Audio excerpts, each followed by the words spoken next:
And this friendly face belongs to? Heather. Let her answer for herself, Greg. I'm Heather. I guess no one even knows you guys are here then.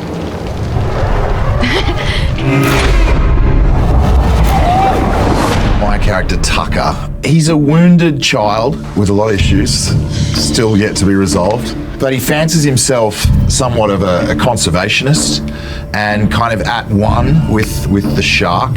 He sees himself as someone who is influencing the balance of nature. It's just unfortunate that innocent people have to die.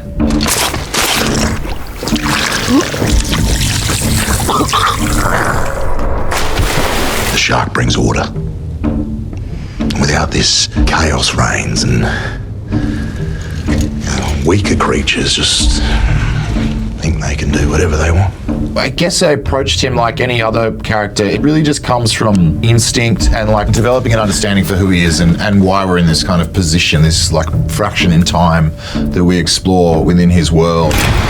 He's a performer within the film. He's very much like loves to hold the space and have the stage. Action! Mommy shark, mommy shark, mommy shark.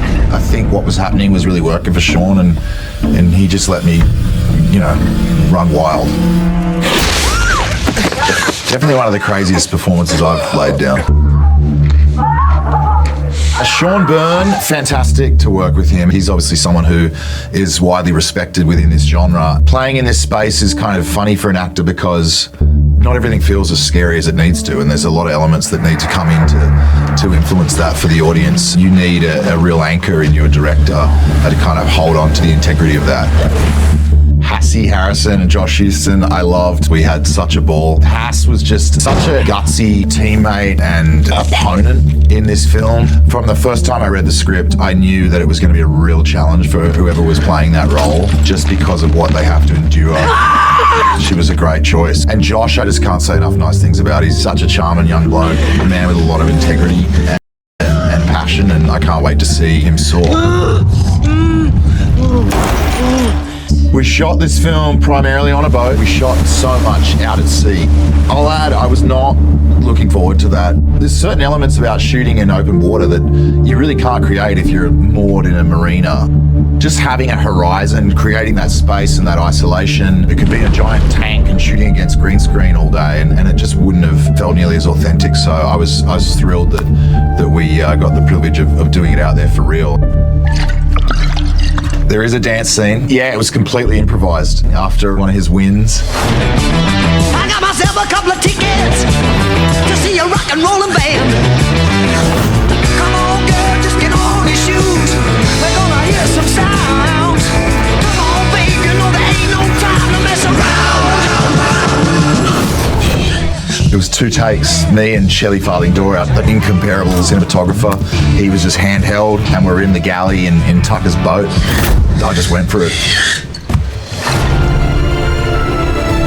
Combining the 2 genres of kind of creature feature and serial killer thriller was really just like a 2-for-1. It doesn't make the sharks any less scary, but we steer away from this familiar theme of the shark being the thing that hunts down the prey. It mangles up those ideas a little bit, and it's a lot of fun to do.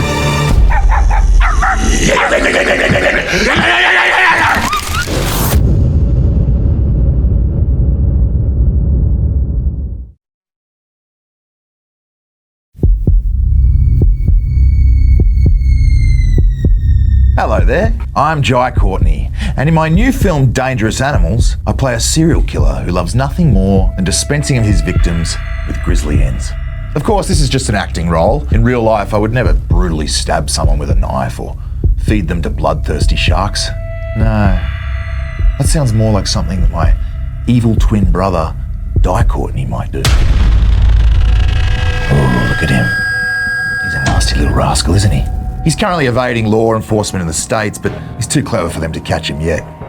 What's really strange is they definitely know his modus operandi. You'd think it'd be simpler to catch him. Apparently he loves to stake out movie theaters and sneak up on anyone he notices talking or texting during the film. His victims number in the thousands, and yet the FBI is no closer to catching him. than they are to catching the wind, just like my favourite Donovan song. So if you were planning on talking or texting during this film, just know that Di is out there, somewhere, watching, always planning, ready to pounce the second he sees a phone pop out or any kind of talking. Why, he could be in this very theatre right now. Hey, what the hell? You turned out the bloody lights. Can't see a thing.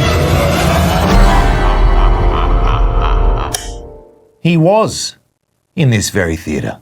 Turns out, the rascal.